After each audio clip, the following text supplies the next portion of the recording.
Sonia, presentar. ¡No!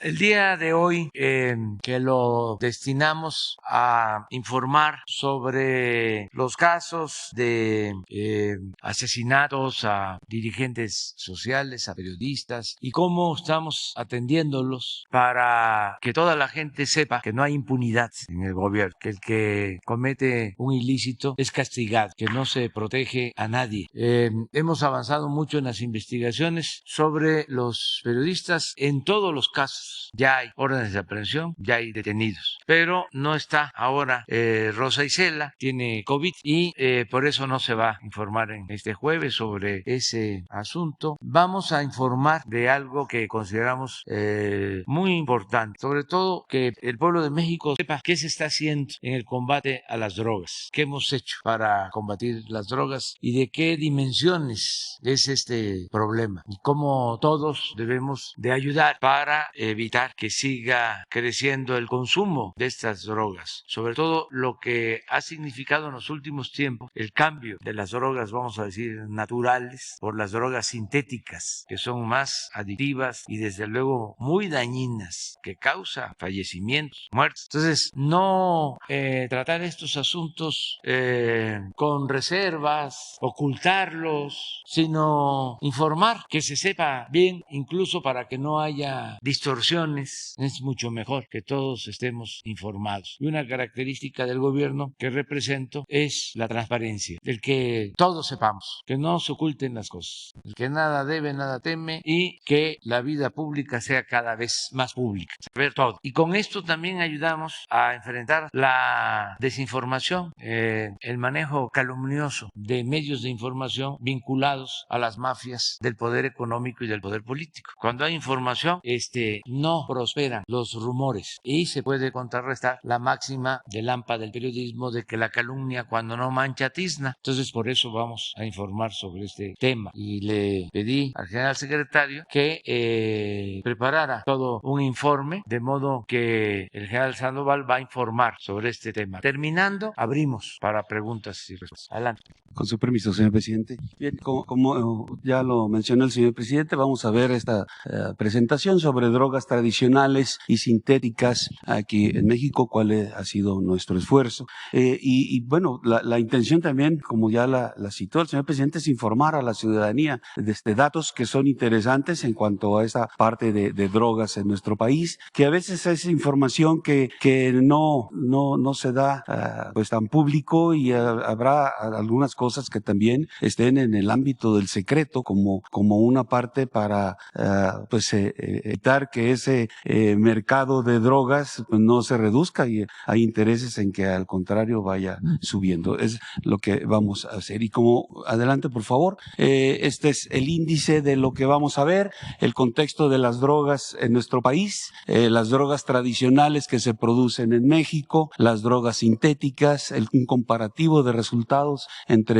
drogas tradicionales y sintéticas y los daños que causa a la salud. Bien, como un contexto general de las drogas en México, lo que vamos a ver aquí en la presentación son los resultados del Estado mexicano, todo lo que hace nuestro país, todas las instancias de seguridad, lo que han hecho, el trabajo diario que hacen, los resultados que obtienen, aquí están establecidos. En cuanto a producción, vamos a ver datos de producción de drogas tradicionales o sintéticas y lo que es la intercepción o el aseguramiento, ya sea por vía terrestre, vía aérea o vía marítima, que aquí en esto participan el Ejército, la Fuerza Aérea, la Armada, la Guardia Nacional, CONACE, la Fiscalía General de la República, otras dependencias del gobierno federal que están pues, con responsabilidades sobre la seguridad. Aquí mencioné que son las áreas de inteligencia también, que coadyuvan para tener estos resultados, principalmente el Centro Nacional de Inteligencia, también lo que hacen los gobiernos estatales, las instancias de seguridad de esos gobiernos, así también como los municipales, es decir, es todo el esfuerzo de las instancias de seguridad de nuestro país. Esta información para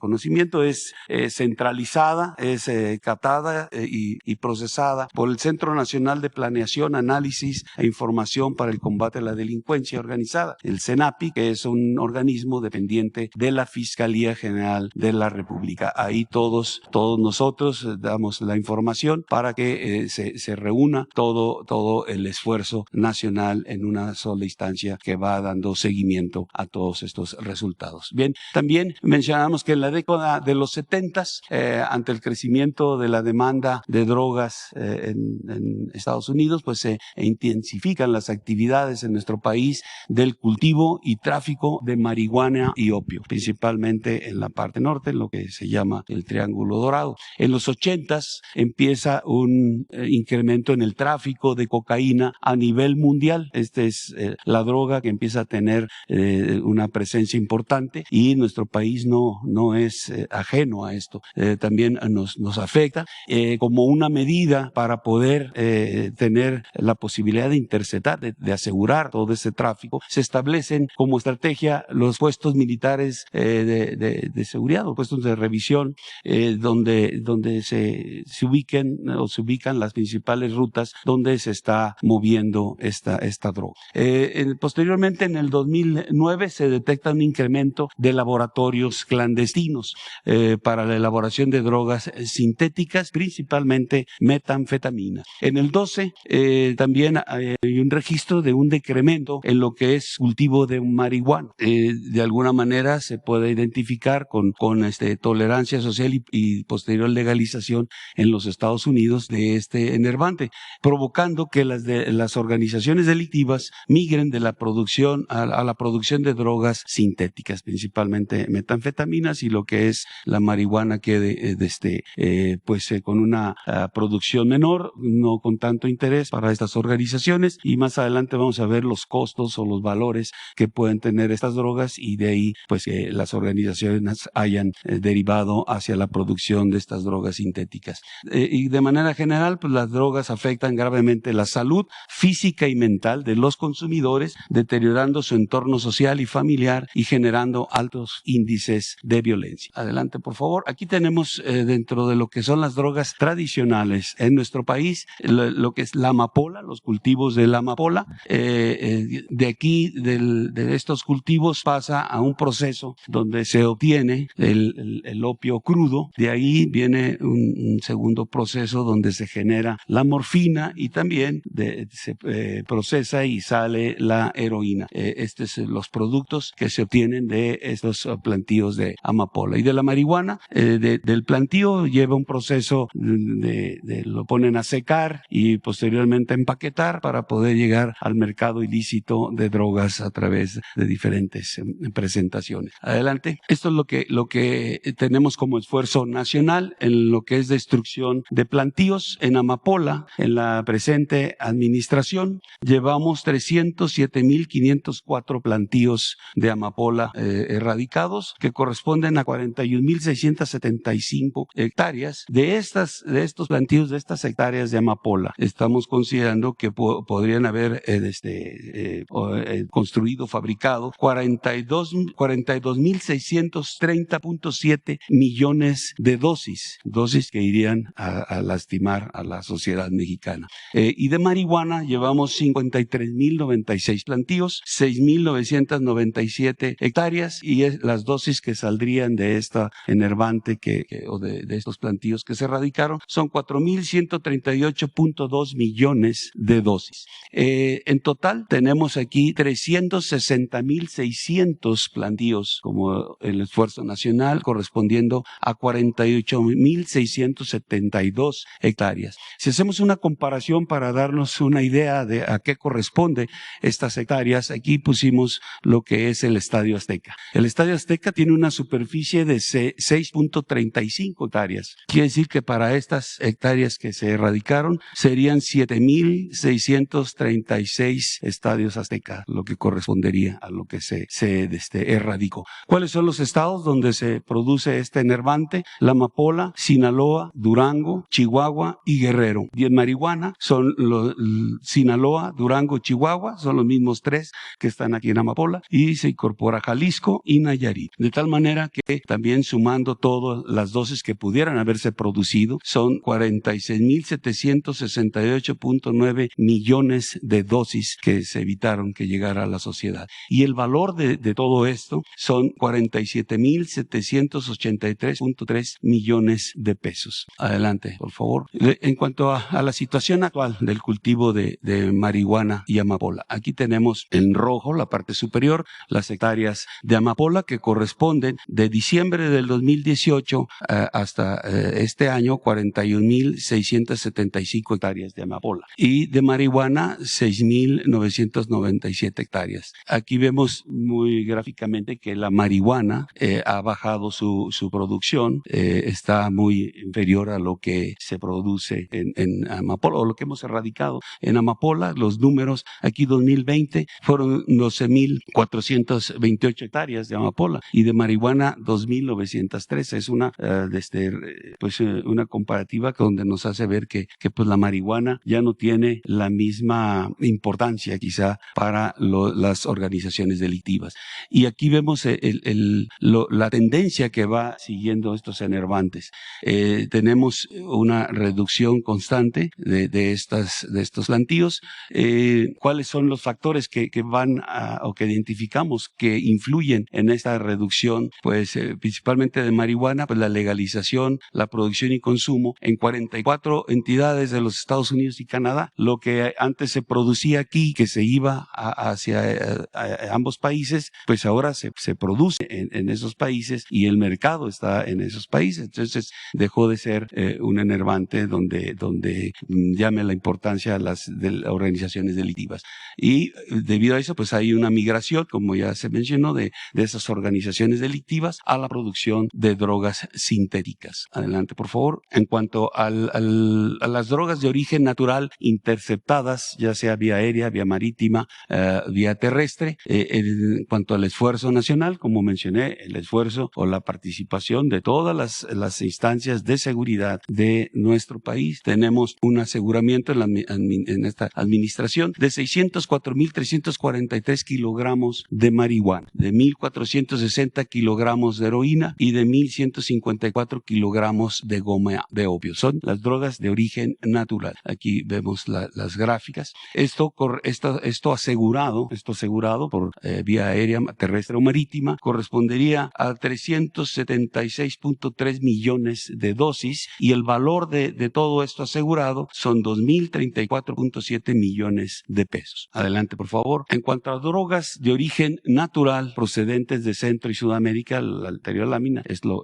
que se produce aquí en nuestro país. Esto es lo que viene. Aquí identificamos la cocaína, que es la principal droga que se mueve a través de nuestro territorio y que viene, como ya cité, de Centro y Sudamérica. Tenemos un esfuerzo nacional de 73.834 kilogramos de cocaína en la administración, y aquí vemos cómo se ha ido comportando los aseguramientos a través de los diferentes años. En 2018, 4.343 kilogramos. Aquí solamente una parte corresponde de diciembre, desde que inicia la administración. Aquí en 2019 hay un incremento importante de aseguramientos, son 19.931 kilogramos en el 19, en el 20, 27.702 kilogramos, en el 21, 18.838, en lo que va del año, 7.324 kilogramos de cocaína.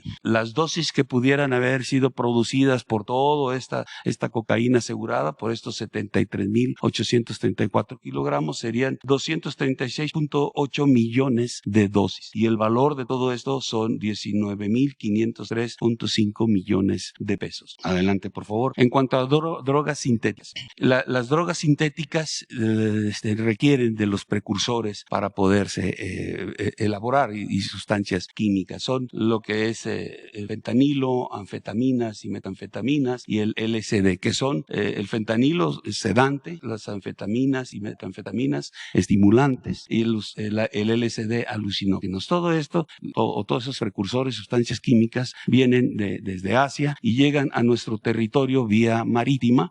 Principalmente tenemos identificados los puertos de Lázaro Cárdenas, Michoacán, Mazatlán, Sinaloa y Manzanillo, Colima. Adelante, por favor. Esos precursores químicos que son empleados en la elaboración de drogas sintéticas, aquí tenemos una representación la información sobre cuál es el uso común de esas sustancias químicas y cuáles son los efectos que producen en el cuerpo humano.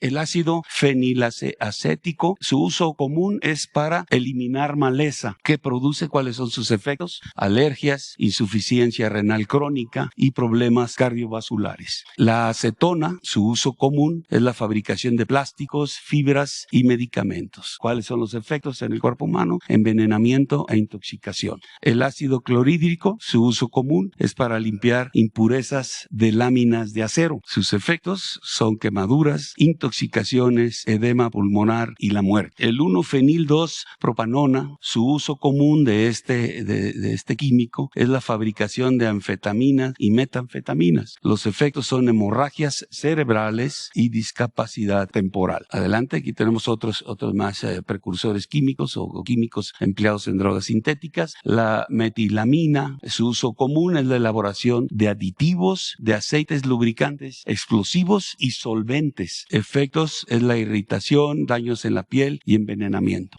El tolueno, su uso común es disolvente para pinturas, protección para maderas y paneles. Sus efectos es la irritación de ojos, piel y vías respiratorias. La sosa cáustica, el uso común, la elaboración de detergentes, tejidos, explosivos y pinturas. Y sus efectos, dolor de cabeza intenso y envenenamiento. La efedrina es para el tratamiento médico de rinitis, sinusitis y narcolepsia. Y sus efectos son crisis emocionales y el suicidio. Bien, entonces, adelante por favor. Todos estos químicos son dentro del proceso que lleva la elaboración de las drogas sintéticas. Aquí tenemos primeramente una mezcla. Todos esos químicos que mencioné entran a incorporarse en una sustancia que es mezclada, que los ingredientes se mezclen bien, se integren bien y de ahí pasan a un proceso de calentamiento. Todo eso se mete a que suba la temperatura,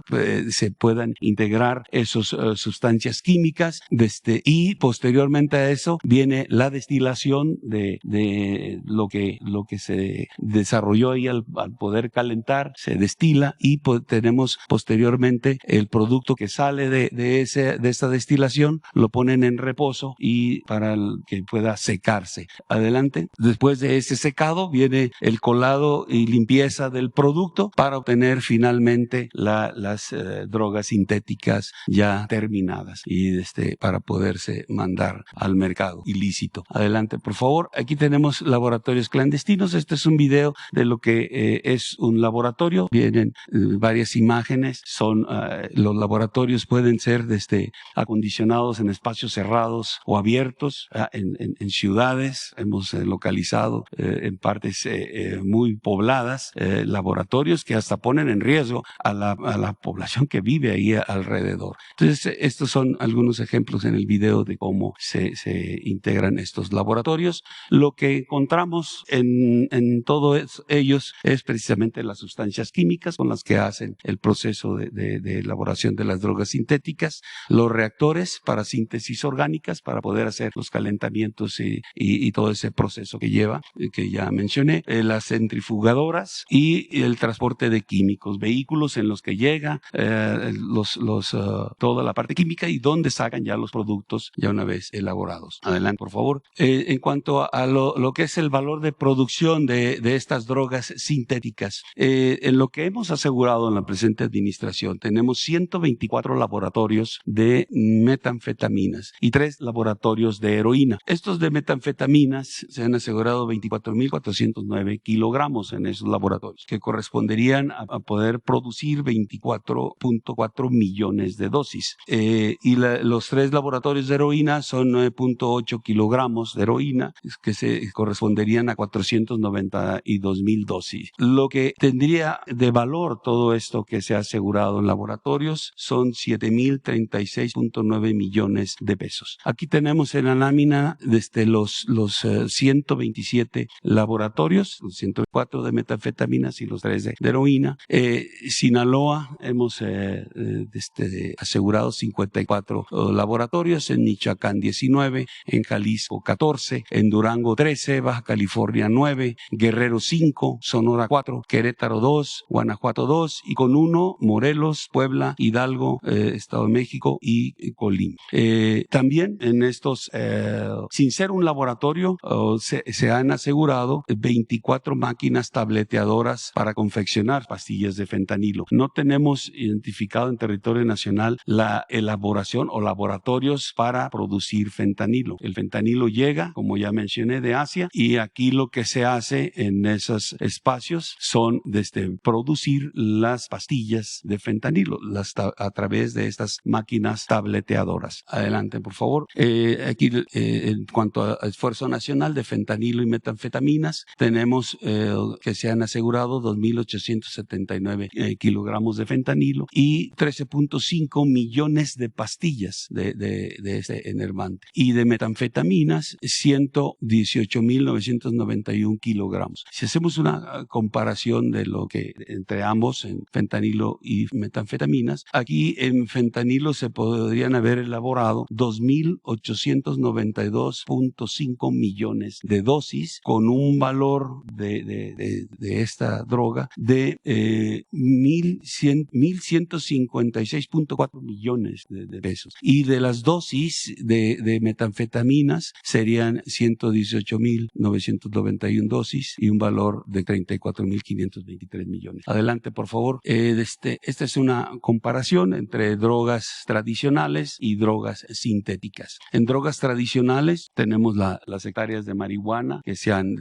destruido, que son 6,997, las de amapola 41,675, los kilogramos de marihuana asegurada 604,343, las de goma de opio 1,154, de heroína 1,460, de cocaína 73,834. Todas estas son las drogas tradicionales y su valor serían 50,090 millones de pesos. Estas drogas tradicionales corresponderían al 39.6% del total de asegurado, tomando en consideración drogas tradicionales y drogas sintéticas. Las drogas sintéticas, tenemos aquí metanfetaminas y fentanilo. El metanfetamina son 143,400 kilogramos y fentanilo 4,356. Aquí está ya convertido las pastillas, lo que pesan las pastillas, convertidas ya a kilogramos, y de ahí que tenemos nada más este dato de 4,356. Esto correspondería a un valor de 76,452 millones de pesos y representa el 60.4% de lo asegurado. Es decir, el esfuerzo nacional de las entidades que se encargan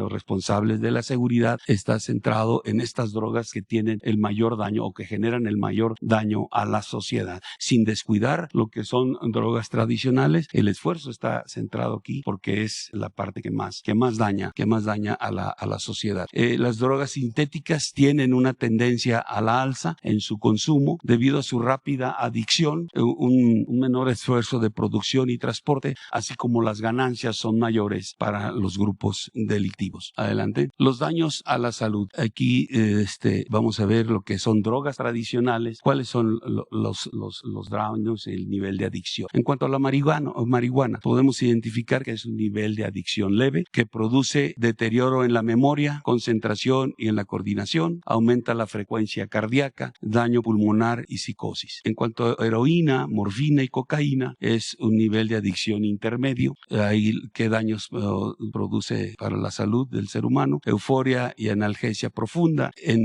o hacen lento las funciones o actividad cerebral, dificultan la memoria, disminuyen la presión sanguínea, producen somnolencia, disminución en la frecuencia cardíaca y la respiración, que puede incluso resultar en la muerte muerte por asfixia. Adelante. Aquí tenemos las drogas sintéticas, más dañinas que las drogas anteriores. Metanfetaminas es un nivel de adicción elevado. Los daños que produce son estimulantes intensos de la actividad neurológica o física, incrementan la presión sanguínea y el pulso, producen aumento en la sensibilidad al dolor, así como sensaciones de euforia, disminuyendo el apetito y el sueño. Crisis convulsivas elevan la temperatura del cuerpo a niveles peligrosos que conllevan al deceso del consumidor. Y el fentanilo es un nivel de adicción muy elevado que disminuye la sensibilidad al dolor, la disminución en la presión sanguínea, frecuencia cardíaca, respiración, asfixia y por consecuencia pues, el fallecimiento. Normalmente así termina el que consume este tipo de enervante. Adelante. Tenemos que el promedio de vida de un consumidor de drogas sintéticas a partir de su primera ingesta pues son entre 17 y 18 años y dependiendo también de la periodicidad con que haga esta situación y la cantidad de droga que ingrese a su cuerpo. También estas drogas sintéticas contaminan el aire, contaminan el suelo, mantos freáticos, ríos, lagos, otras fuentes fluviales, todo lo que está alrededor donde se tienen establecidos los laboratorios, todo eso contaminan, dañando también gravemente actividades agrícolas, ganaderas y pesqueras. Es muy complicado, inclusive cuando se asegura un laboratorio, pues el poder deshacerse de esas sustancias químicas. Hay un procedimiento que lo desarrolla una personal especializado que tiene la Fiscalía General de la República, donde ellos procesan todos esos químicos, son extraídos del área y procesados para evitar el daño ecológico que pudiera generarse en donde se localizan los laboratorios. Es todo, señor presidente. Muchas gracias. A ver, el tema. Ya.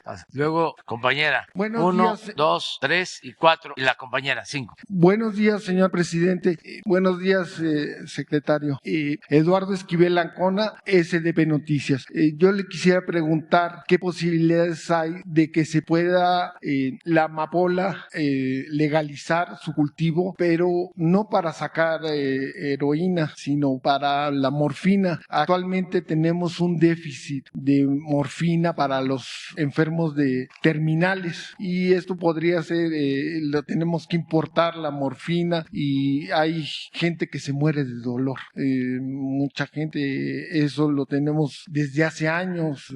He conocido personas con cánceres terminales que se mueren de dolor y no hay la morfina para atemperar sus dolores. Esa sería mi primera. Bueno, hay un equipo interdisciplinario que está atendiendo todo lo relacionado con la posibilidad de permitir el uso de drogas no destructivas o con efectos leves, como es el caso de la marihuana. Sin embargo, no hemos todavía alcanzado un acuerdo. No hay consenso al interior del gobierno. Se está analizando esa posibilidad. Y no hay consenso porque siguen habiendo muchos daños. Son dos lamentables daños. Uno, el más doloroso, es el fallecimiento de personas, sobre todo con las drogas sintéticas. Todavía estamos esperando los resultados de una encuesta porque nosotros buscamos que no aumente el consumo. Por eso también tratamos de estos asuntos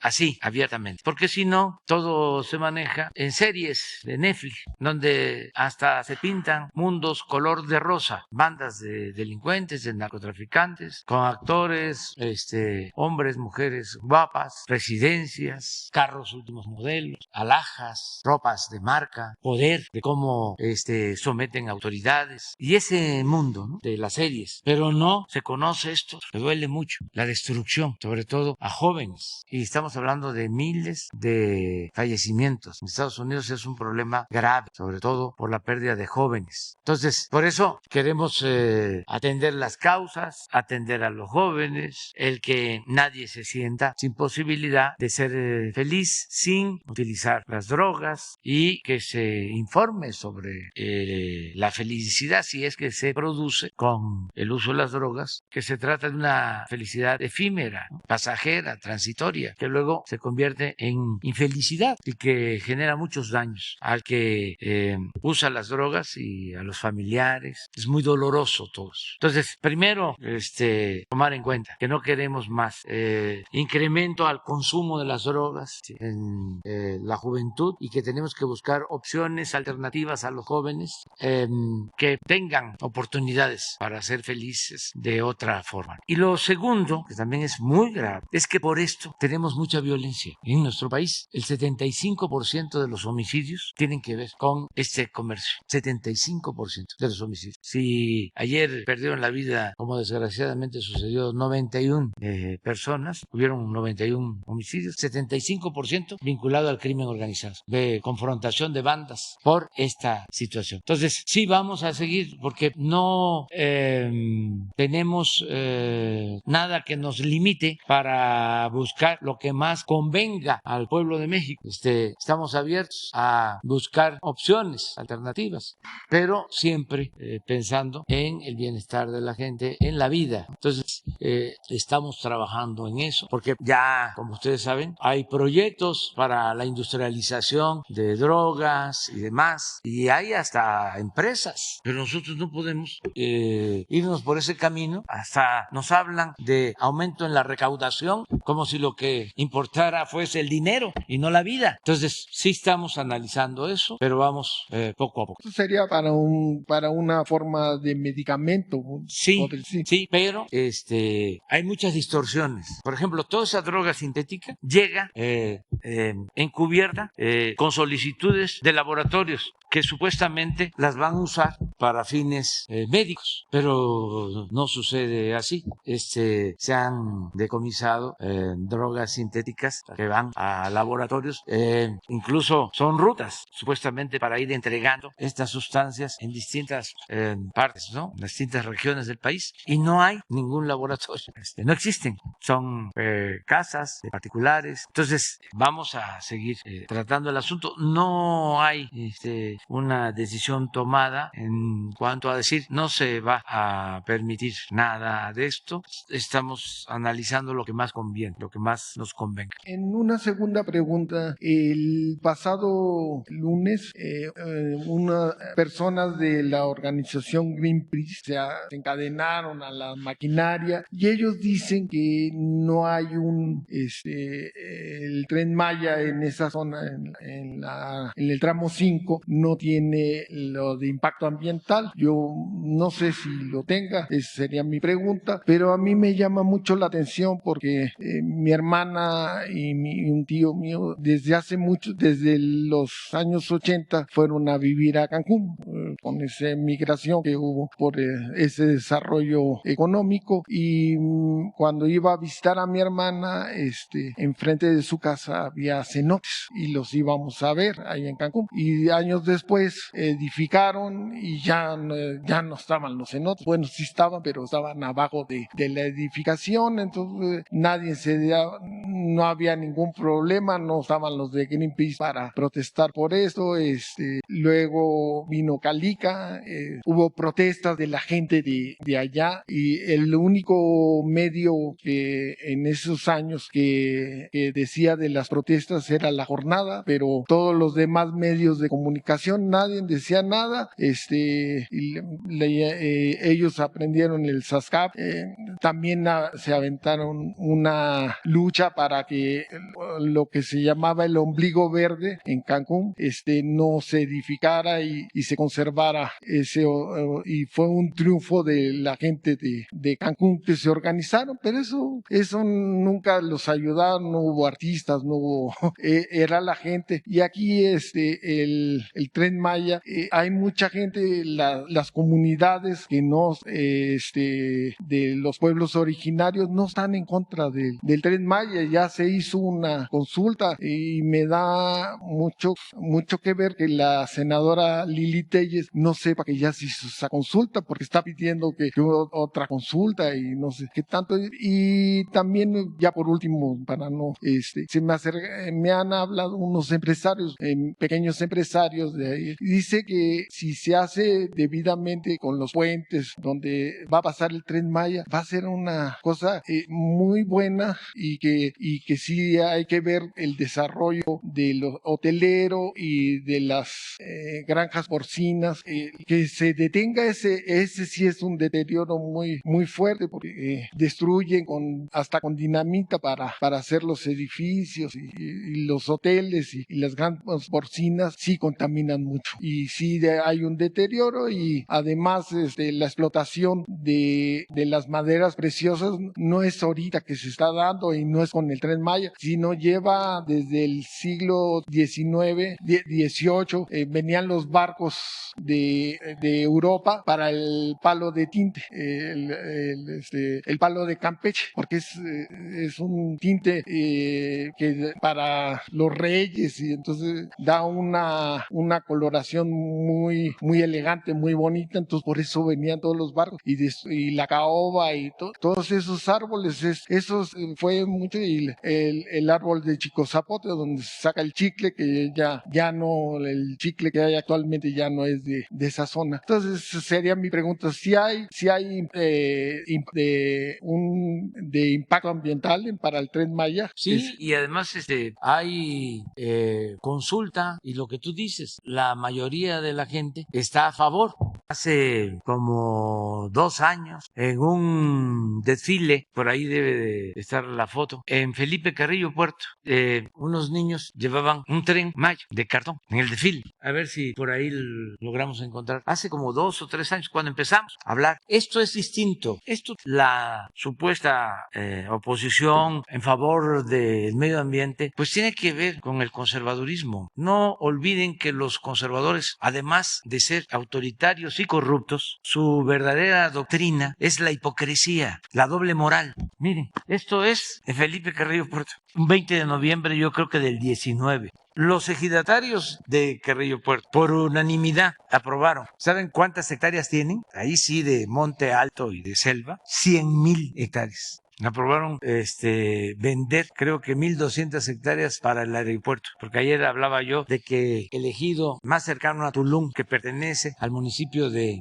Felipe Carrillo Puerto, es el que aceptó sin problemas vender con un avalúo el terreno para el aeropuerto. Hay otro ejido en Playa del Carmen, que también es el más grande de la región. Todos aceptaron, y allí hay cenotes, y el acuerdo con ellos fue la protección de los cenotes, pero ya tenemos la anuencia. ¿Quiénes son entonces los que protestan? Pues los que están vinculados a intereses creados. ¿Es dinero o es pensamiento conservador, retrógrado? No hay elementos, pero en una de esas son los mismos que han destruido el medio ambiente en esa región. Porque ahí está Calica, precisamente. Ya lo hemos visto aquí. Y hablé con los de Calica y ya les dije, o hay un acuerdo con toda claridad, a lo mejor eso no les gustó, no lo estoy afirmando, es hipotético. Pero les dije, si no se termina de extraer material en sus predios que destruyen el medio ambiente, lo voy a dar a conocer. Voy a hacer un video y voy a presentar una demanda en organismos internacionales y les voy a acusar de que destruyen el medio ambiente. Entonces aceptaron de que se le dé otro uso al suelo, porque hay denuncias. Tienen demandado al gobierno de México. ¿Quiénes dieron esos permisos para convertir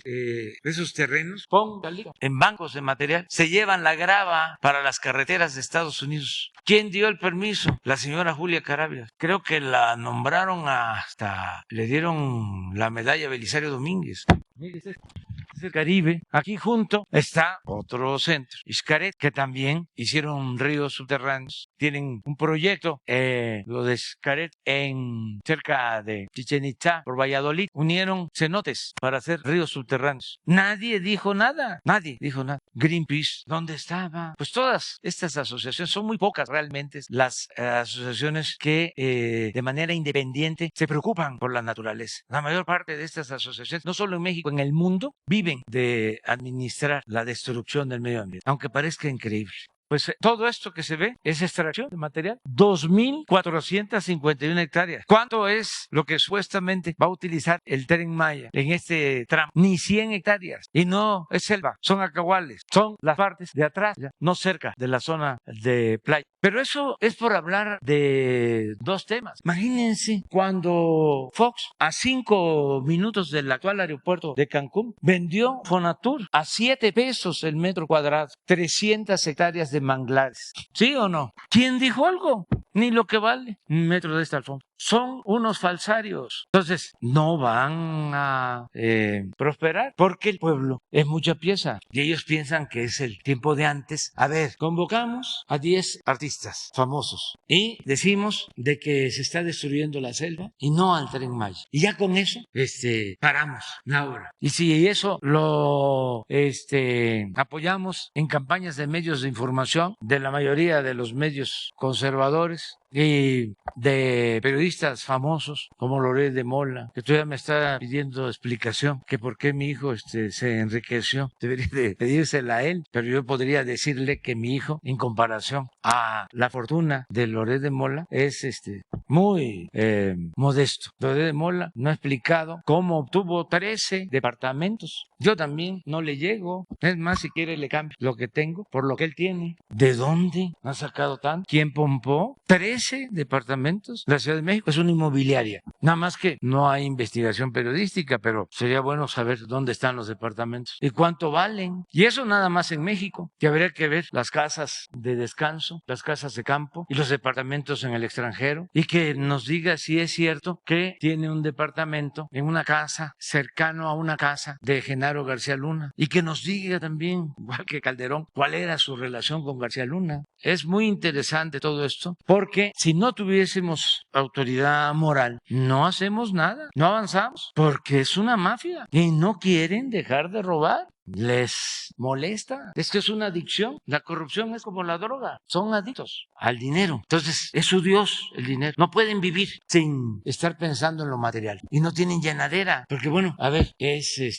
necesario el dinero para lo básico, para lo indispensable, para la alimentación, para vestir, para tener una vivienda, para que estudien los hijos, para curarnos, para lo fundamental, para ser feliz. Pero ya cuando se convierte en algo obsesivo, pues ya lo que predomina, pues esa ambición. Lo que les decía Hidalgo a quienes lo estaban excomulgando, decía a los oligarcas: a ustedes lo único que les interesa es el dinero, su único Dios es el dinero. Miguel Hidalgo, extraordinario, nuestro padre de la patria. Esas son sus enseñanzas. Entonces, lo que hay detrás de todo esto, pues son esos intereses, pero afortunadamente se tiene el apoyo del pueblo, de la gente, y vamos a continuar. Y sí, se tienen todos los permisos de impacto ambiental, todo. Y pues no solo son los permisos, es una convicción. Nosotros no vamos a destruir la selva, no somos iguales. Ya lo he dicho en otras ocasiones, yo me crié en el campo, yo sé lo que significa proteger la naturaleza y lo vamos a seguir haciendo toda la vida. Y al contrario, estamos en toda la ruta del Tren Maya sembrando árboles frutales, maderables, como nunca. Les voy a dar un dato a estos pseudoambientalistas. Un dato: no hay en el mundo un programa de reforestación como el que se está aplicando en México, como el programa Sembrando Vida. ¿Saben cuánto es la inversión? $1,500 millones al año para sembrar árboles. Ahí les dejo de tarea que busquen cuánto destina a la reforestación Estados Unidos, o Francia, o Rusia, o China. $1,500 millones. Nunca en la historia se había reforestado tanto. ¿Qué planteabas? Este es el otro ejido, este está muy cerca de ahí de Calica, pertenece a Tulum. Estamos esperando de que se reúna el consejo, porque nuestra propuesta es: a ver, tus 2,400 hectáreas, úsalas en un plan turístico. Todavía no hay acuerdo. Y a lo mejor ahora, como lanzan la campaña de que somos destructores del medio ambiente, a lo mejor están pensando, pues ya no van a tener autoridad para pedirnos a nosotros de que dejemos de extraer material. Pero yo creo que si eso están pensando, o sus abogados, porque también son empresas extranjeras y suele pasar que tienen aquí abogados leguleyos que se quedaron acostumbrados a que podían, con amparos y sobornando, corrompiendo a jueces, a magistrados, incluso a ministros, se imponían y les dicen: no, a los dueños o consejeros, nosotros lo arreglamos. Despachos de abogados o despachos de fiscalistas, lo mismo. Dice, no pagues impuestos. Nosotros lo arreglamos. Ya no es así, pero qué bien que me preguntes. Ojalá y ellos acepten la propuesta, que además es muy justa, que es decirles, tienen estas 2.400 hectáreas, las compraron para extraer material, llevar el material a Estados Unidos. Eso ya no se puede hacer ahora, no se debió hacer nunca, no se debió autorizar. Entonces, no vamos a cancelar el proyecto o te vamos a expropiar las tierras, no te vamos a multar, nada, cambia el uso del suelo, ya no utilices esto, porque además estamos hablando de las zonas turísticas más importantes de México y del mundo. No uses como banco de material estas tierras, echa a andar un desarrollo turístico, te ayudamos en los trámites. El puerto que tienes para sacar el material, conviértelo en un puerto para cruceros, tiene calado suficiente. No hay un puerto de cruceros de este lado, puerto de cruceros más importante está en Cozumel, está saturado. O sea, tienen garantizado el que les va a ir bien en el proyecto, pero a lo mejor los están mal aconsejando y otros intereses, ¿no?, que hay ahí en la Riviera Maya. Pero miren lo que pasa con los ejidos. A ver.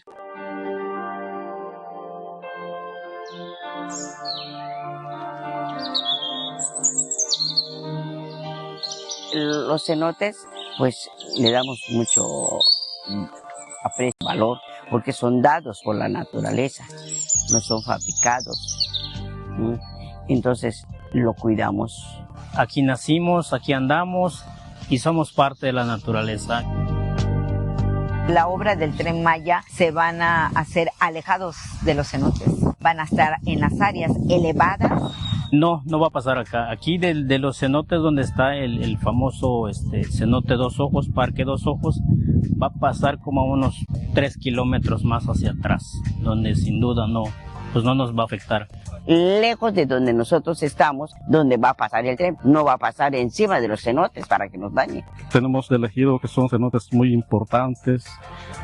El primero es cenote Jaguar, segundo cenote Nictejal, tercero que es Dos Ojos, cuarto es el cenote Pit, y otros dos que se llaman Los Monos y Misterio. Entonces el trazo quedó atrás de esos cenotes. Porque mientras avanzamos más hacia atrás, el grosor de la tierra se va haciendo más grande. Es el área más rocosa, el área más alta de nuestro ejido y que no está cerca de los cenotes. Hemos notado que las dependencias hacen los estudios del suelo, hacen los estudios de la flora y fauna del lugar, están haciendo los estudios de la selva, del medio ambiente, y no hay tal ecocidio como se dice. Hay muchos que sacaron esa inversión también porque no les convenía, tanto inversionistas como gente que realmente estaba cuidando sus intereses. Políticos, gente de dinero, ¿no? que ambientalistas que los contratan algunos políticos y todo eso para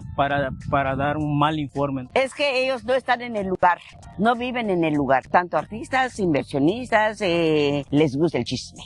Pues los artistas, ellos es diferente el mundo de ellos. Ellos critican sin saber que nosotros, los pobres, los campesinos, vamos a obtener beneficios de los proyectos de gobierno. Es solamente una publicidad engañosa, y aprovechando de que son gente de gran talla, que tienen muchos admiradores, hagan creer lo que ellos dicen. Y la verdad aquí es otra. A la gente, al país y a todo el mundo, de que pues se entere de que aquí pues fue un acuerdo con todos los ejidatarios. Tenemos aquí en el ejido gente con mucha preparación, ingenieros, arquitectos, abogados, y y la gente del campo, que es la gente que se adentra más en él, y llegamos a un estudio y un análisis de ver hacia dónde podría sí ser viable y que no nos afectaba, y que está a kilómetros retirado del área natural, de las áreas naturales que son los cenotes. Hemos caminado nosotros con los compañeros 9 kilómetros desde Ciudad Chemuyil hasta donde se pretende que va a llegar la estación del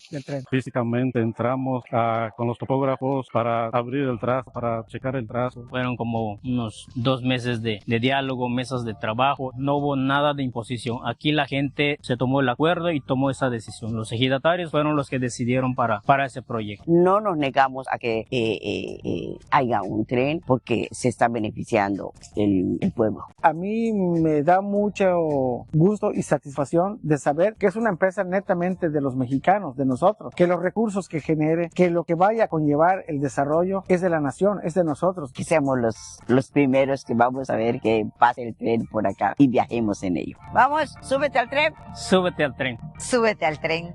Súbete al tren. Naken te haga el cacaco. Súbete al tren. Tengan para que aprendan. Para que les dé más coraje a los conservadores. Voy a hacer una propuesta, con todo respeto, para que se analice. No es una orden, es una propuesta. Me gustaría mucho, aprovechando que está aquí el general, de que el nuevo aeropuerto de Tulum llevara el nombre de Felipe Carrillo Puerto, que defendió a los mayas en contra de los aristócratas, hacendados de esa época. Porque todo ese pensamiento conservador es el que alimenta a nuestros opositores, a los que no quieren la transformación. Entonces ya va a haber aeropuerto, ya hay aeropuerto Felipe Ángeles y va a haber aeropuerto Felipe Carrillo Puerto. Además, el aeropuerto de Tulum, Felipe Carrillo Puerto, pues queda en el municipio de Felipe Carrillo Puerto. Pero analícenlo muy bien. Bueno, vamos con Sara. Gracias, presidente. Buenos días. Hoy llega John Kerry, el enviado de la Casa Blanca para el clima. Él estuvo el mes pasado y después de las reuniones que tuvo en ese entonces con usted y algunos funcionarios, dijo que había expresado en este encuentro la preocupación de su gobierno por la reforma eléctrica y que afectara el tratado comercial, que afectara la competitividad. Yo quisiera preguntarle qué les han dicho los funcionarios que han venido de visita a México de Estados Unidos de esta reforma eléctrica. ¿Qué les ha dicho usted de la reforma que ya está pues a poco tiempo de que se vote? Usted también había señalado que existía la posibilidad de que Estados Unidos o planteaba que Estados Unidos diera algún tipo de créditos para desarrollar las energías limpias. Si se ha también manejado esta posibilidad con ellos. Sí, vamos a recibir al señor Kerry el día de hoy y van a estar también empresarios del sector energético de Estados Unidos y se va a tener un encuentro, se les va a informar sobre nuestro plan de generación de energías limpias, del propósito de fortalecer a Pemex, a la Comisión Federal de Electricidad, es decir, a las empresas públicas. Y al mismo tiempo de definir que minerales estratégicos van a estar manejados por empresas de la nación como el litio y que en el caso de la industria eléctrica se está garantizando en la iniciativa el que pueda participar el sector privado nacional y extranjero en el 46% del mercado. El 54% va a quedar reservado a la Comisión Federal de Electricidad. Eso en cuanto a generación de energía eléctrica y la distribución de la energía eléctrica por cuestiones de seguridad para que no nos pase lo que sucedió en Texas, como ellos tienen privatizada también la distribución con la helada, se quedan sin generar energía y habían estados de la Unión Americana que tenían energía pero no podían transmitir porque no están interconectados y nosotros tenemos en México una línea nacional, tenemos interconexión completa y eso no lo vamos a perder porque es lo que nos permite que si tenemos un accidente, un evento extraordinario, un fenómeno natural que afecte una región del país, se pueda llevar energía desde el sureste, como se hizo cuando lo de Texas, que nos afectó también a nosotros en el norte, pero nosotros lo resolvimos en una semana, en menos, porque echamos a andar las hidroeléctricas. Y como se tiene esta interconexión, se llevó la energía eléctrica a Nuevo León, y a Tamaulipas y al norte. Entonces, eso sigue estando bajo dominio de la nación y vamos a buscar también el integrar Baja California Sur. Es el propósito, es el proyecto. Entonces, vamos a hablar con ellos para informarles, decirles que pues ya son otras condiciones y que no queremos nosotros padecer como está sucediendo incluso en Estados Unidos, que por la invasión a Ucrania aumenta el precio del crudo y los consumidores de Estados Unidos están comprando la gasolina a precios muy elevados. El mismo presidente de Estados Unidos, presidente Biden, se quejaba, no sé si tienes por ahí el Twitter del presidente Biden, de que bajaba, ya empezaba a bajar el precio del crudo, sin embargo, no bajaba el precio de las gasolinas, que siguen estando por encima de lo que cuesta la gasolina en México. Entonces nosotros no queremos eso. Y mucho menos que nos pase lo que está sucediendo en Europa. Una familia en España paga 10 veces más por la energía eléctrica que lo que paga una familia en México. Entonces no queremos ese modelo. Y hay una explicación, incluso también en redes, Jesús, un español, explicó el modelo que se mantiene en España, que impusieron en México, pero que nosotros ya no queremos que se aplique. Por eso es la reforma eléctrica. Y todo para garantizar que no haya apagones, que no nos falte la energía eléctrica y que no aumente de precio. Pero para eso necesitamos poner por delante el interés público, porque si se los dejamos a las empresas, hay empresas que tienen una dimensión social, cívica, ética, pero hay otras que son dominadas por el lucro y piensan que dinero llama dinero, no se conforman con utilidades razonables. Entonces, para que eso no suceda, para no exponernos a lo que yo llamo la libertad del zorro en el gallinero, pues para eso hay que poner orden, para eso es el Estado, porque hay muchos tecnócratas que piensan que el Estado debe de diluirse y que todo lo tiene que resolver el mercado. No, el Estado no puede incumplir su responsabilidad social. Y la política, la buena política, se inventó para poner orden en el caos. Miren cómo lo explica él. Sí, se puede, ¿no? ¿Cómo no se va a poder?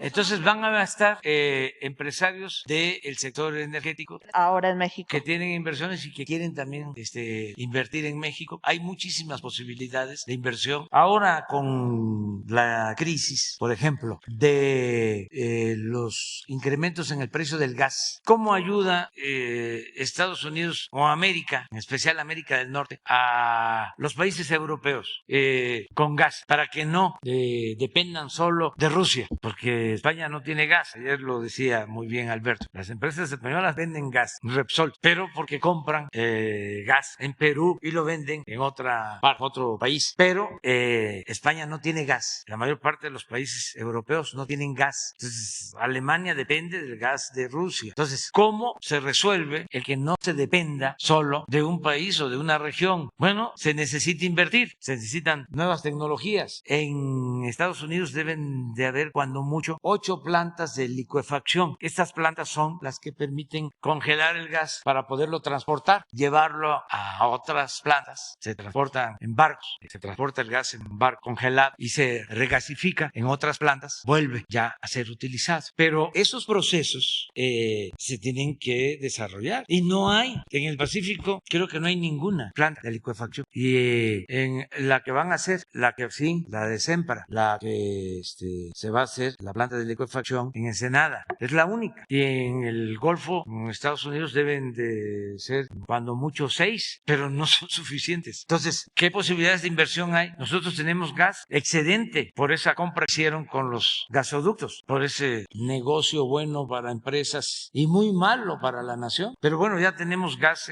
que no vamos a poder utilizar en años, que los tenemos que andar revendiendo para no perder tanto. Fue de esos contratos leoninos que heredamos. Entonces, ¿quieren invertir? A ver, tenemos terrenos, tenemos los puertos, Salina Cruz, Coatzacoalcos. A nosotros nos interesa que inviertan para crear empleos, porque ya vamos a terminar de construir la refinería de Dos Bocas y ahora tenemos 30,000 trabajadores y cuando se termine se va a operar esa refinería que es moderna con 1,000 y necesitamos buscarle trabajo a 29,000 ahí cerca. Entonces, nos interesa desarrollar los parques industriales del Istmo. Entonces sí tienen posibilidad para invertir y queremos mantener buenas relaciones con el gobierno de Estados Unidos y relaciones pues de amistad y también buscar la integración económica con respeto a nuestras soberanías y para eso es esa reunión. Vienen como 20 empresarios. ¿A qué hora? Es una comida. Presidente, hace unos días el embajador decía... A ver, vamos viendo esto porque es importante, porque esto es lo que hicieron en España, esto es lo que les está causando el problema en España, en Europa, y es lo que impusieron aquí y que queremos corregir. Nuestro sistema, claro. Nosotros tenemos un sistema que se llama sistema marginalista. Marginalista es, entran primero estos elementos, los elementos más baratos, con estos precios aproximadamente 10, 20 euros, la energía eólica, la energía energía solar, la energía hidráulica. Si se necesita más, entonces entran elementos más caros, la nuclear fundamentalmente 40, 50 euros el megavatio hora, y seguimos tirando de energía más y más y más cara. Pero nuestro sistema está diseñado para que con que entre un solo megavatio, uno solo de gas, toda la factura se paga a precio de gas. Este es el sistema marginalista, porque entiendan la metáfora del jamón, es como comprar 999 gramos de jamón barato, un gramo de 5J y pagarlo todo a precio de 5J. Así funciona nuestro sistema. Tiene una lógica detrás. En 1992, cuando se diseña este sistema, lo que se quería era pagar mucho a esta gente, a la gente que metía centrales renovables y que metía cuestiones eficientes, y se les pagaba como si tuvieran energía cara. Aquello tenía un efecto entonces y tenía un sentido entonces, pero hoy está distorsionando los precios hasta este punto, hasta el punto de que como todo vale 544 euros, eso es lo que hemos pagado esta semana, hay compañías que están recibiendo todo este margen extra de beneficio, a las que les cuesta 10 euros producir y tienen 534 euros de excedente, a las que les cuesta 20 euros producir y tienen 524 euros de excedente. ¿Y qué dice la Unión Europea? Oiga, este sistema de beneficios caídos del cielo, que se llaman, pueden ser tomados por los estados, y se abre la puerta a esto, a decir a las eléctricas se les puede detraer este ingreso extra, porque lo que nos está pasando es esto, que hay momentos en nuestro sistema en el que no contamos con nada de gas. Esto que están viendo es cómo se hace nuestra luz 24 horas al día, y están bien, tenemos aquí la energía hidráulica, la energía nuclear. Vean ustedes, hay momentos en los que no hay nada de gas en el sistema, absolutamente nada, pero pagamos todo como si lo hubiera, y todo a precio de gas ruso, 500. De acuerdo. Entonces, eso es lo que queremos corregir con la reforma constitucional, la reforma eléctrica, que ya empezó a discutirse en la Cámara de Diputados, y los legisladores, diputados y senadores van a tener que definirse si están con las empresas o están con la nación. Están con las empresas que fueron beneficiadas con la privatización y que reciben subsidios, o están a favor de que se fortalezca la Comisión Federal de Electricidad, que es una empresa pública en beneficio de los ciudadanos, para que no aumente el precio de la luz. Entonces, ahí es donde hay que ver quién es quién, porque no hay para dónde hacerte. Seguimos dando subsidio a las empresas particulares extranjeras, o le damos la preferencia a los consumidores nacionales, sobre todo a los usuarios domésticos. Eso es lo que está. Entonces, todo esto lo vamos a explicar. Luego hay otras cosas que se van a tratar, lo de terminales para la importación de gasolinas. Fíjense cómo actuaban. Se hacen las reformas, se privatiza la distribución de gasolinas, supuestamente se le quita el monopolio a Pemex, como también se le quitó el monopolio a la Comisión Federal de Electricidad. Entonces, se crearon los monopolios privados, bueno, hasta con organismos supuestamente públicos como el Instituto de la Competencia, que defiende a las empresas particulares en contra del interés público. Bueno, ¿qué hicieron? ¿A qué grado llegaron? Bueno, si ven la exposición de este especialista español, habla del trato especial no solo a las plantas eólicas y a la energía solar, sino también habla de las hidroeléctricas. Bueno, aquí no se consideraron las hidroeléctricas como productoras de energía limpia, porque como eran las plantas que más tenía la Comisión Federal de Electricidad, pues se consideró que no era energía limpia, cuando es lo más limpio que hay, lo más barato. Ellos manejaron esto. Bueno, en el caso también de las terminales para introducir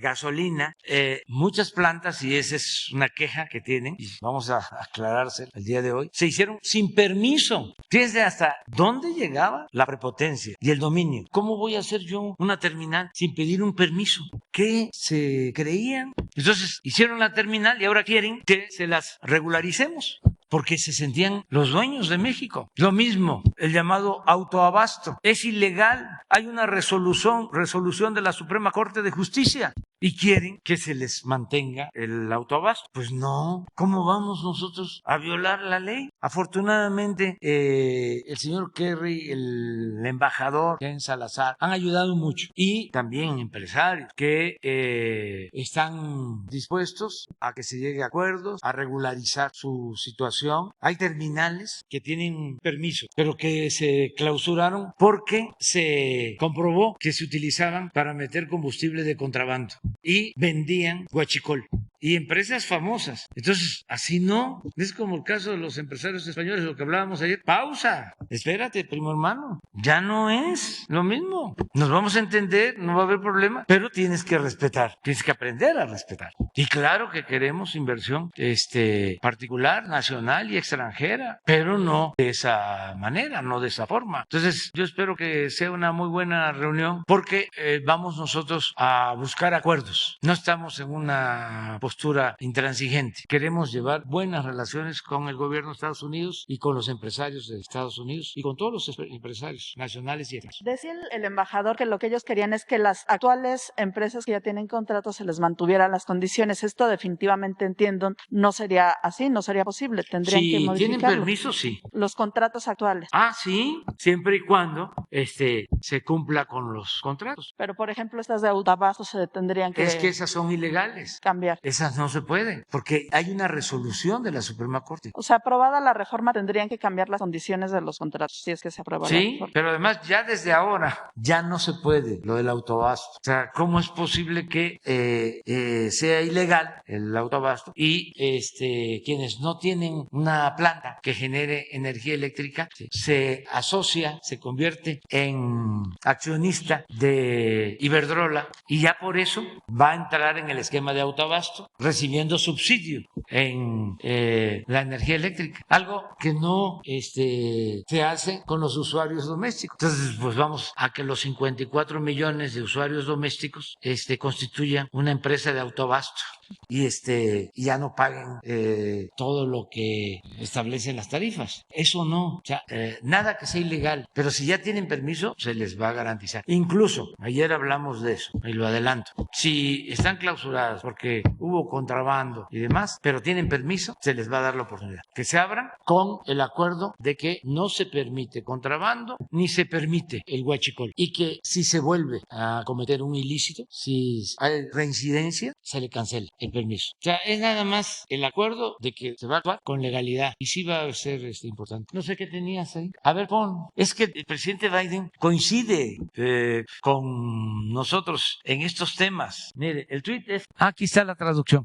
Los precios del petróleo están bajando. Los precios del gas también deberían hacer. Cuando habla de gas, habla de gasolinas. La última vez que el petróleo costaba $96 el barril, $96 el barril de petróleo crudo, la gasolina costaba $3.62 el galón. Ahora cuesta $4.31. Las compañías de petróleo y gas no deberían aumentar sus ganancias a expensas de los trabajadores estadounidenses. Y la gráfica es muy clara. Esta línea azul es el precio del crudo, pero el precio de la gasolina sigue hacia arriba. Eso mismo está pasando en España. Fue el presidente Sánchez a la Unión Europea a pedir autorización porque allá la Unión Europea tiene reglas que son aplicables para todos los países y entonces tomar una decisión de entregar un subsidio a las gasolinas lo tiene que autorizar la Unión Europea. Entonces fue y le autorizaron a Portugal y a España un subsidio a las gasolinas, unos centavos de euros. Pues ¿qué pasó? Inmediatamente los distribuidores subieron los precios y se tragaron por anticipado el subsidio. Entonces, sí, libertad, pero sin abusos. Por eso nosotros tenemos desde hace 3 años lo del informe de quién es quién en los precios. Porque cuando vemos que están abusando, se están quedando con más ganancia. En el caso de las gasolinas, hay quienes se quedan hasta con 4 o 5 pesos por litro, abusivos. Entonces, sí tiene que haber una ganancia, pero razonable, porque con dinero del pueblo, dinero del presupuesto, estamos destinando recursos. No pagan el IEP, que es un subsidio, no se paga ese impuesto para que la gasolina en México esté a un precio justo. Y la gasolina en nuestro país está 10 pesos más barata que en Estados Unidos. ¿Y por qué también lo hacemos? Bueno, porque se ayuda a la economía popular y se controla la inflación. Volvemos a poner el ejemplo, a ver si está ya actualizado, del comportamiento de la inflación. En España, estos 3 meses, la inflación 9.5. Estados Unidos estaba 7.8, nosotros 7.2. Y van a ver que hemos podido controlar la inflación, que no se nos salga de control por completo por el manejo en los precios de los combustibles. Y lo mismo vamos a hacer en el caso de los alimentos. Si se prolonga la inflación o si se mantiene alta la inflación, porque perjudica mucho el ingreso de los trabajadores, afecta mucho la carestía. Entonces estamos pendientes de esto. Pero bueno, esta es una coincidencia y la otra coincidencia que tenemos con el presidente Biden es lo que tiene que ver con el pago de de impuestos. Lo acabo de ver también, a ver si lo encuentran, quejándose de que los multimillonarios en Estados Unidos pagan menos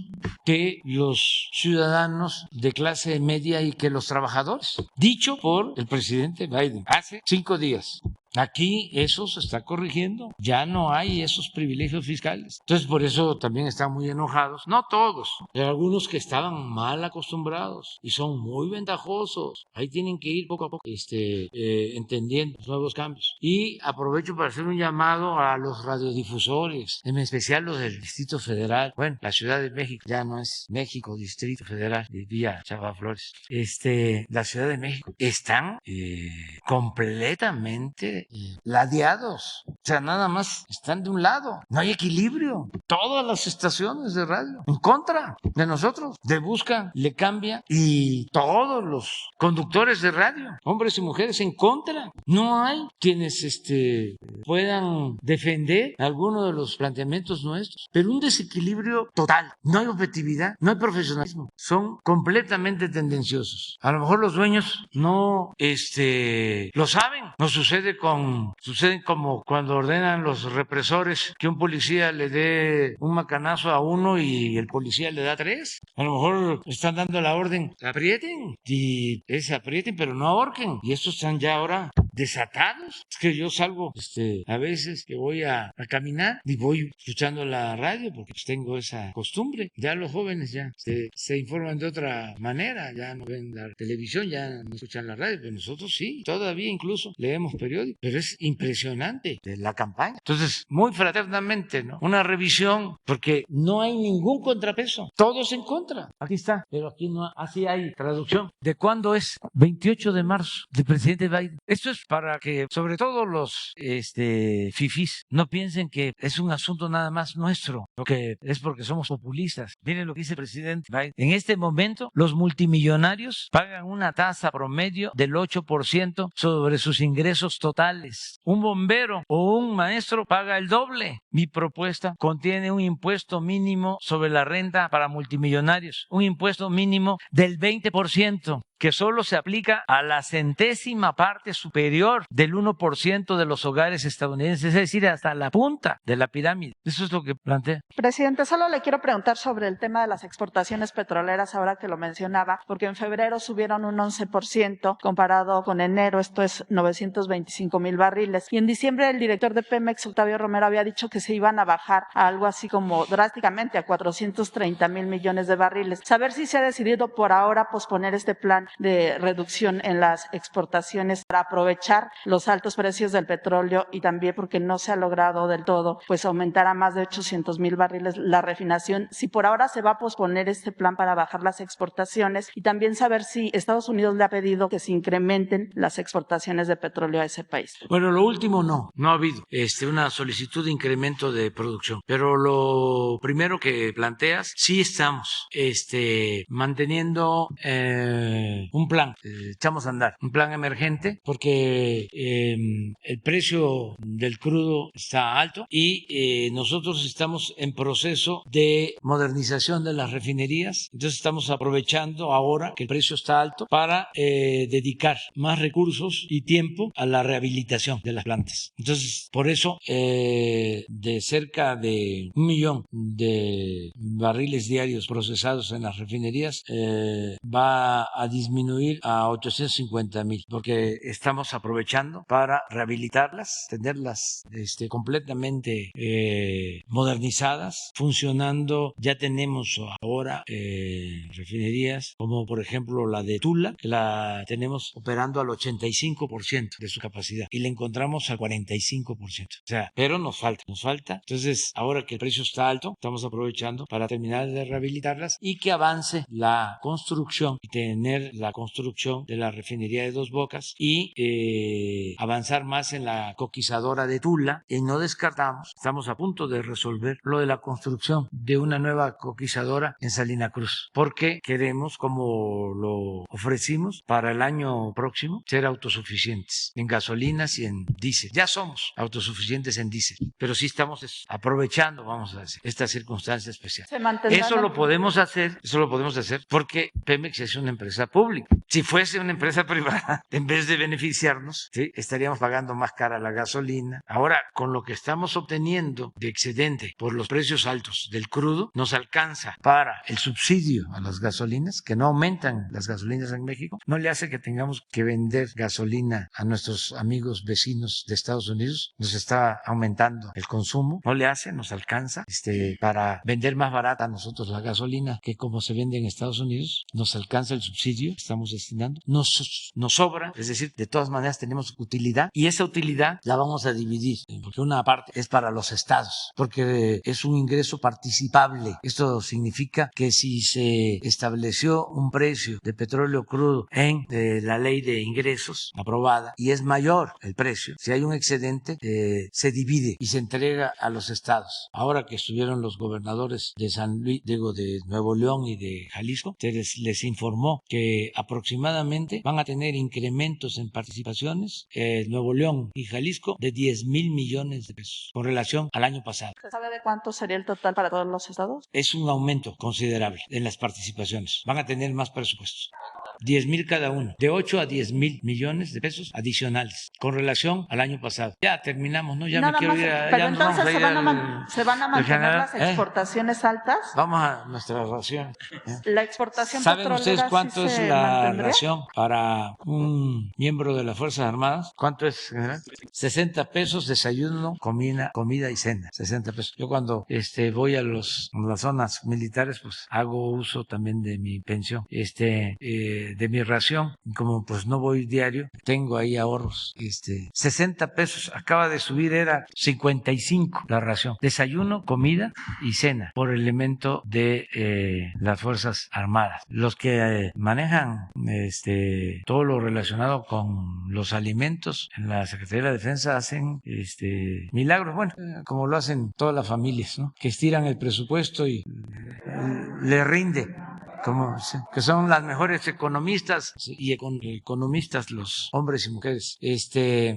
Ya nos vamos para la cena. Nada más. Si nos puede dar el nombre de los empresarios que van a estar en la comida, la lista. ¿Nos podrían pasar la lista después? ¿Al rato? Después, sí. Al rato, pues antes de la comida. No, después, ¿no? Que es... Nos la van a dar hasta mañana.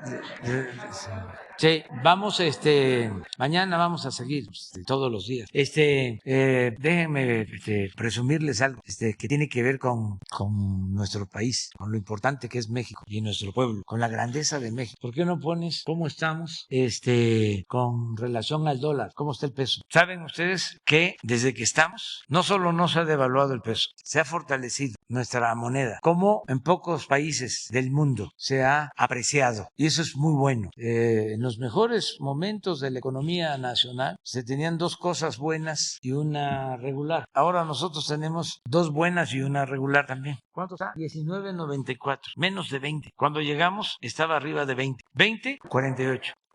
La pandemia. Ah, sí, pero este es 23 de marzo. Sí, pero ahorita estamos a 19, estamos abajo de 20. Les digo las tres cosas, dos buenas y una mala, del tiempo en que estaba mejor la economía, cuando era secretario de Hacienda, Antonio Ortiz Mena, que por cierto no era economista, era abogado. Las dos cosas buenas era de que había crecimiento, sin inflación y sin devaluación. Lo regular es que no había buena distribución de la riqueza. Ahora nosotros lo que le estamos padeciendo es de que tenemos inflación y nos falta crecimiento. No es por echarle la culpa, pero sí, es la pandemia que nos pegó muy fuerte. En los dos casos, inflación y falta de crecimiento. Son dos factores externos, la pandemia y ahora la guerra. Y lo bueno es el que no ha habido devaluación, ha habido apreciación del peso. Y lo otro, que ahí sí les ganamos, es que hay más igualdad. O sea, ahora la mayoría de los mexicanos recibe apoyo. Eso nunca se había visto. Están recibiendo apoyo del presupuesto el 70% de las familias mexicanas, de manera directa. No quiere decir que el 30% restante no reciba apoyo, también, pero de manera indirecta. De manera directa, les puedo decir que en Guerrero, en Oaxaca, en Chiapas, el 100% de los hogares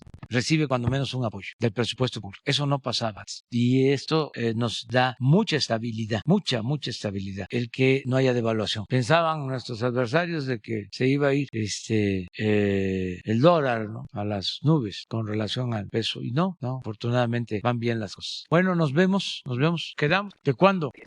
Pero hoy, Entonces, ¿qué me permite para decir? Mañana. Ajá, es que es al primer minuto del día 1 de abril, entonces la petición es si puede intervenir Hoy Luisa María lo vemos, sí. Ajá, Sí. Con porque Luisa María. Ajá, es que el Grupo México, la empresa, y hay un problema ahí con el tema del contrato colectivo de trabajo de la metalúrgica de cobre, que está en Nacosari. Ellos no quieren reconocer el tema del reparto de utilidades, que incluso usted lo impulsó, y hay un asunto ahí con el reconocimiento incluso del derecho constitucional de huelga. Entonces, los 850 trabajadores de ahí de que es la metalúrgica, donde se procesa el cobre de Cananea y Nacosari, me pidieron que le comunicara pues, su problema y pedirle su intervención. Sí. Habla, ayúdanos, que le informes bien, ya debe estar ella enterada, pero que lo vea Luisa María, alcalde. Estallaría el primer minuto del 1 de abril. Sí, por eso. pero se puede evitar si se llega a un acuerdo, una conciliación. Bueno, nos vemos.